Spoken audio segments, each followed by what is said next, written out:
This is 6 Minute English from bbclearningenglish.com.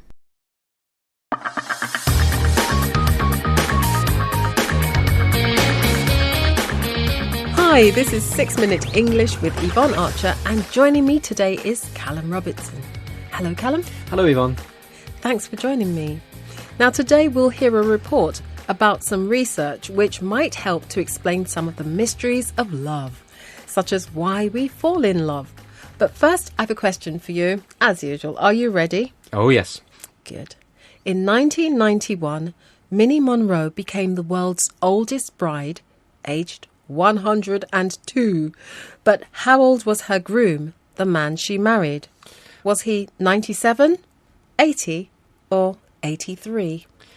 This is just going to have to be a guess. She's 102. I'd say 97. OK, we'll find out whether you're right or wrong later on. Larry Young is a professor of neuroscience.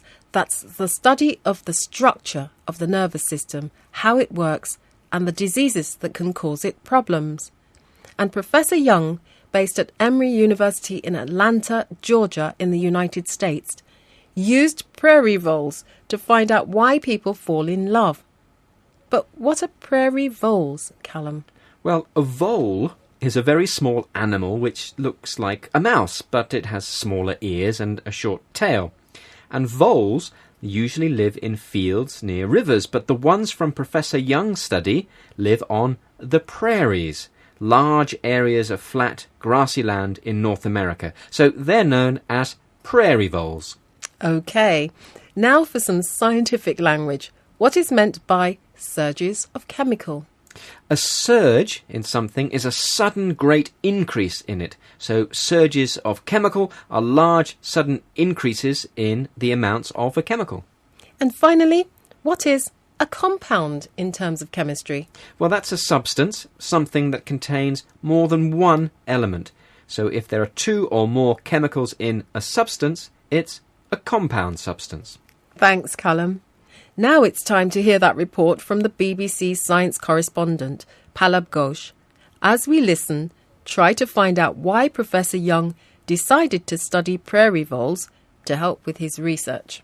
His studies on prairie voles, which like humans form lifelong relationships, has led him to believe that this most powerful of human emotions is governed by surges of chemicals, including a compound called oxytocin.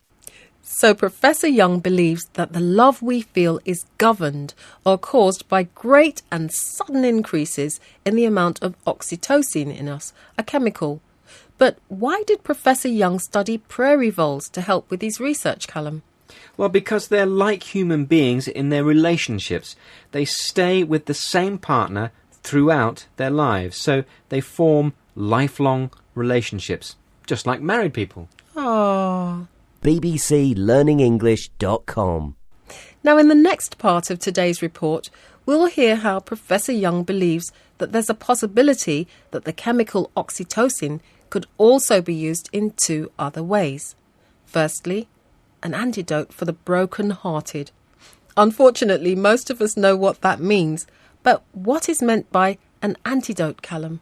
An antidote is usually a drug or a chemical which lessens or reverses the bad effects of something or stops something bad from happening to us. For example, the antidote to a snake bite could stop someone dying from the snake's poison. And an antidote for the broken-hearted could help those people feel less tearful and sad. We'll also hear how Professor Young believes that a genetic love test could also be developed to find out who has a predisposition to a happy married life. Callum, in a nutshell, what's meant by that? Well, a genetic love test would basically tell us who was born with the qualities and personality that people really need to be a great husband or wife. So an antidote for the broken-hearted, plus a love test to find out who's really suited to marriage. But who would use a genetic love test? Professor Young believes it would equally be possible to develop an antidote to love for the heartbroken. And he says there's even the prospect of a genetic love test, where matchmaking agencies would attempt to determine a person's predisposition to a happy married life. So, Callum, who does Professor Young think would use the genetic love test? Matchmaking agencies, companies that charge people money to help them find their perfect partner, a husband or a wife. Well, I certainly look forward to any further developments with interest. But now today's big question. In 1991, Minnie Monroe became the world's oldest bride at age 102. But how old was her groom? And what was your answer, Callum? Well, I had a guess at 97. He was actually 83. Oh, right, so nearly 20 years difference. And Minnie may have found her man a little sooner if a genetic love test had been available, don't you think? Possibly. Anyway, that's all we've got time for on today's 6 Minute English. Do join BBC Learning English again for more. Goodbye. bbclearningenglish.com. That was 6 Minute English from bbclearningenglish.com.